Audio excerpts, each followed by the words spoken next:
Al Snow, talking about the program that you're involved with OVW. This is something where it's not just about wrestling then, it's about life after wrestling. Yes. Yes. And from your standpoint, for you, if you weren't a pro wrestler, what would you have been doing? Was there anything for you back when? No, and that, it's a concern. I mean, really, and I think that a large part of the reason that we have so many early deaths in wrestling is because people, it's a problem. Even the NFL is addressing. They have a program now where they're addressing with their players. They're trying to teach their players how to have a life and how to function off the field. When they're on the field, careers come to an end.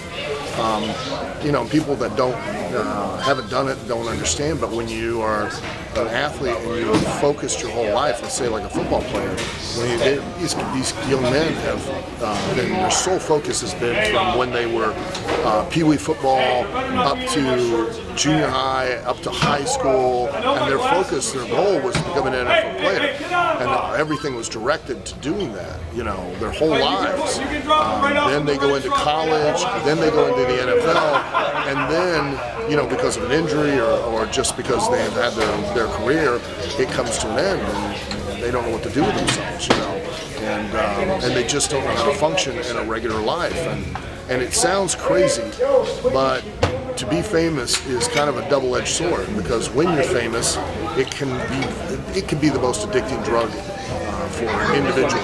And then once you come to an end and you're no longer famous, and you have to live a regular life, a lot of people don't have the tools or the skills to be able to do that, or a passion, something that they can direct themselves towards and pursue as far as a career.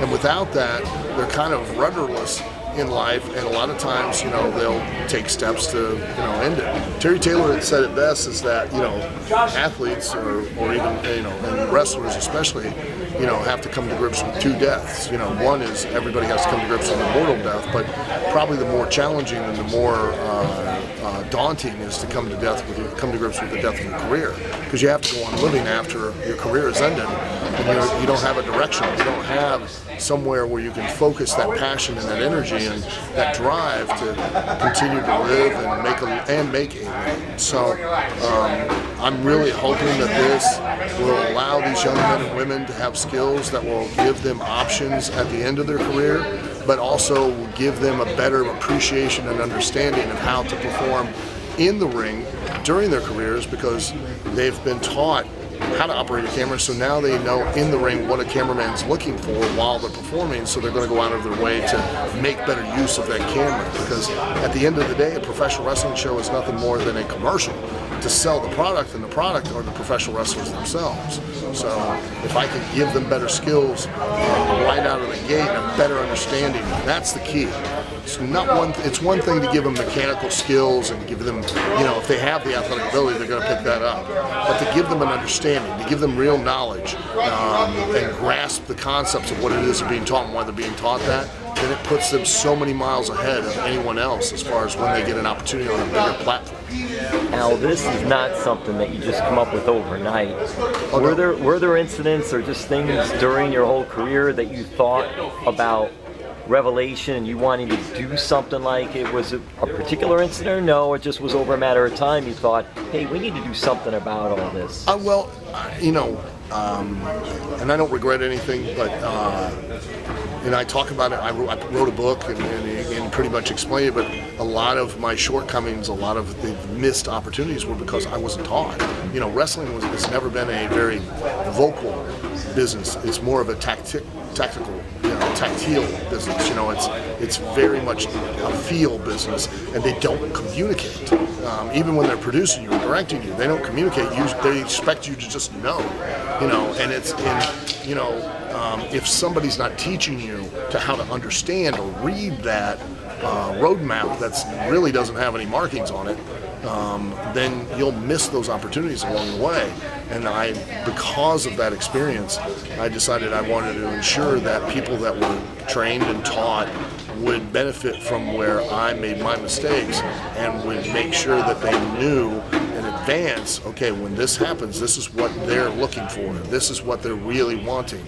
Not what you're focusing on, which is you're thinking, I just need to be a great performer and I need to have a really good match. No.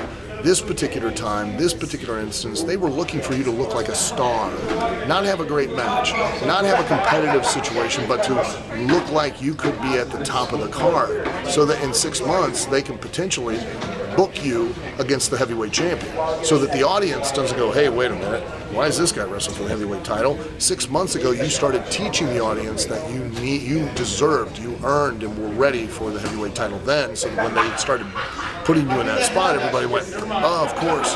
Now we think, oh my God, the heavyweight champion's in trouble, because you've taught them along the way that you deserve that spot. Well, you've been given the opportunity. They just didn't come up and communicate that to you. Well, why, I don't know, but they just don't. You know what I mean? If they did, maybe you'd be much more effective at creating the thing that they want you to create. They never do that. So if you're taught and explained that from the start, then you're able to see that for yourself and then take advantage of those opportunities, or create them as well.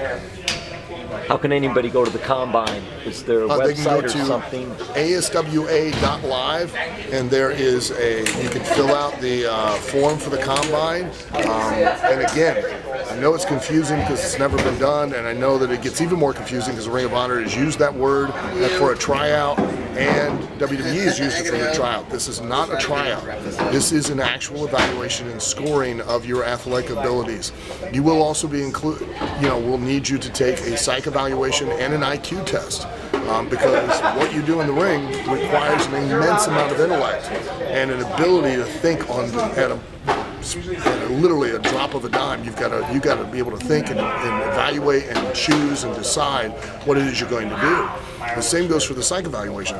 Living in this type of an environment is very stressful, and especially the higher you go up the ladder, the more the stress, because you're only as good as the last time you perform. So imagine if you play for, the Yankees.